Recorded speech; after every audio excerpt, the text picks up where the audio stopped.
Рахмат, Дастан Арысбекович. Жеңіш Парпиевич, Кыргыз эли өзүнүн баатырларын билиш керек да, азыркы биз сиз менен талкуулап жаткан, же болбосо элге жагымсыз жагдай алып келген мыйзамдын авторлору ким?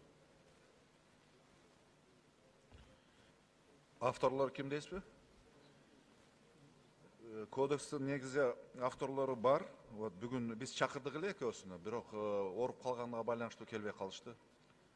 Фамилиялардын аттарын айтып коюңуз, кыргыз эл билиш керек да, ата бизден жогорку кеңештин депутаттарынан көрөт, силер кабыл алган мыйзам, силер жазган мыйзам деп.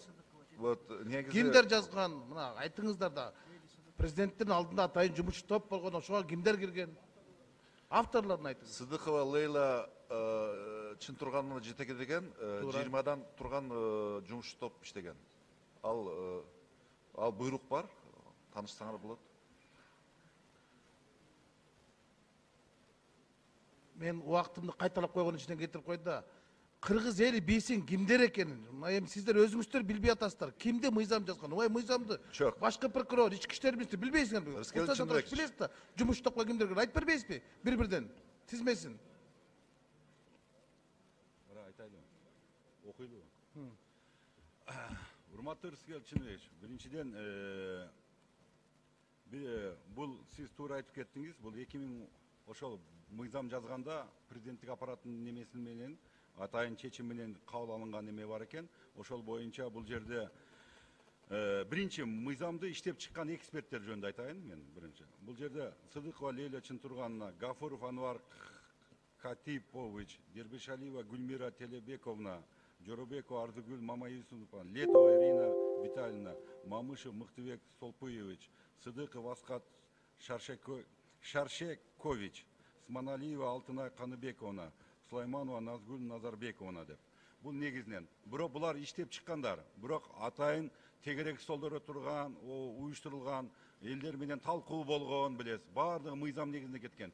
Бирок кийин келгенден кийин мен билгенден депутаттар да кошулган автор болуп, мен билгенден. Ошондой болгон, ошол. Бул жерде отурганда, ошол кабыл алынганда баардыгы да. Булар эксперттик составтарды айттым да. Кайсы депутаттар кошулуптур? Аны да айтыңызчы. Мен билбейт экенмин ошол. Сиз катыштым деп атпайсызбы ушул мыйзамга? Мен катышкан жокмун. Мен билгенден деп айтып атам. Жок, ушул мыйзам кабыл алынатканда мен ошол жерде катыштым деп айтпадыңызбы жана? Мен катыштым, мен бирок эми билбейм да ким мындай ошо автор болуп катышкандарын, автор болуп катышкан депутаттар. Фамилияларын ата албайм, менде жок экен. Жазуу иретинде берсем болобу кийин демей калып турат. Жок. Жазуу түрүндө.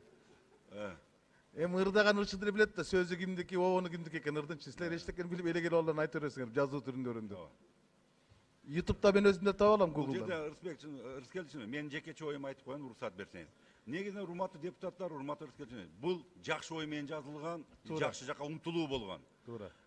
Мисалы үчүн, жакшы мыйзам. Бузуулар кодексинде 376 сайтта берене болгон болсо, бир эле беренеси боюнча, түкүрү боюнча бардыгын жууп кетти да. Эмне үчүн? Бул айып пулдун сиз башкалар да бар, башкалар. Туура эмес салынып калган. Бирок ошол биз кыргыз элинде жашаган бардыгы биринчи башка мамлекетке маданияттуулукту көргөзүү максатында бизге келген нерсени жакшы нерсе, мыйзам жакшы иштеп атканын үлгүлүү болуп, туристтер боюнча ошол максатта иштелип чыккан да. Коомдук жайларда таза шаар, таза мындай үй дегендей, ошондой мамлекет деген үлгүдө болгон. Бир гана немеси айып пулдун көптүгү болуп калган да. Мен ойлойм, сиздердин жардамыңыз менен жакын арада чечебиз.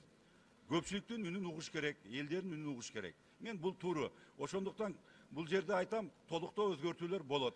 Ошондуктан колдоо бериңиз суранат. Рахмат. Сиздин анда өзүңүздөн баштайын.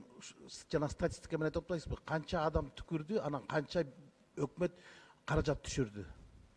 Чейин 1 сомдагы иштара салына элек, баардыгы боюнча эскертүү болуп атат. Себеп дегенде бузууларда эскертүү деген дагы бар да. Биздин максат, Рыскелди Чынбекович, бул акча топтоо маселеси эмес. Бюджетке акча түшүрүү менен биз эч качан бул майнап чыкпайт. Элибизди, жергебизди ушул маданиятты дагы болсо жакшыртуу, таза шаар кылуу, таза ушул жөрөлгө кылуу, коомдук жайларда тартипти орнотуу максатында болгон да. Ошондуктан бүгүнкү күнгө чейин баардыгы эскертүү гана болуп жатат. Башка кеп, мен бая айттым, бузуулар боюнча жогоруда айтып койдум. Бүгүнкү чейин канча бузуулар болгон жогоруда айтып кеттим, цифровой вариантыны. Бул жерде мына айта турган болсок, бүгүнкү күнгө чейин дагы кайталап коеюн, 2319 бузуулар катталган. Анын ичинен 1090 бул эскертүү, 1229 бузуучуларга жалпы суммасы боюнча 4.036.000 сом айып пулу салынган. Түкүрүк боюнча бир дагы тыйын салынган эмес, эскертүү болгон. Азыр бул мыйзам ишинде иштеп жатабыз биз. Демек бул мыйзам иштегендер жок түкүрүк боюнча. Бул боюнча эскертүү кылып жатабыз. Максат биз айтып атабыз, элден акча топтоо эмес, эскертүү кылып жатабыз жакшы жака. Анда мыйзамдын бул бөлүгү иштегендер жок. Иә, Мыйзамдын бул бөлүк беренеси иштеген жок. бул беренесиге эскертүү гана болуп жатат деп атабыз. Эскертүү. Бирок бул биз башка немеде өзгөртүү киргизет, коомдогу жат көрүнүштөргө деп. Мисалы үчүн түкүрүү гана болбойт да. Сөгүнүү бар, урматтуу депутаттар. Соо болуп туруп эле бирөөнүн аретине мындай жөнөкөй айтайды, остановкада турганда ар кандай көрүнүштөрдү кылып коюшу мүмкүн. Ар бирин бөлүп чыкпайбыз да биз. Ошону баардыгына бирдей коомдогу жат көрүнүштөр деп кошуп атабыз да. Ошондо мен ойлойм баардыгына бул бирдей болот мыйзам. Эми бул мыйзамды жазгандар батыштан алып келип эле бизге киргизип койгон да. Батышта баксы менен айлык алат, бизде сом менен айлык алат. Анан айлык пул менен айып пулдун айырмасы асман менен жердей болуш керек да. Мына ушулардын баарын жоюшуңар керек. Туура. Өкмөт бул мыйзамды иштеп карап чыгыш керек. 222 миллион сом королду, ошолорду алып койсоңор болот беле? Болот. Биринчи окууда, экинчи окууда дегендечи, ар кандай сунуштар, толуктоолор келип чыгат да. Ошондо келгенде жакшы ой менен депутаттар кошкон, жакшы дейт. Айып пулуна келгенде ушул маселе толук кандуу чечмеленбей калганда, вот бир гана нерсеси. Болгону бир эле берене.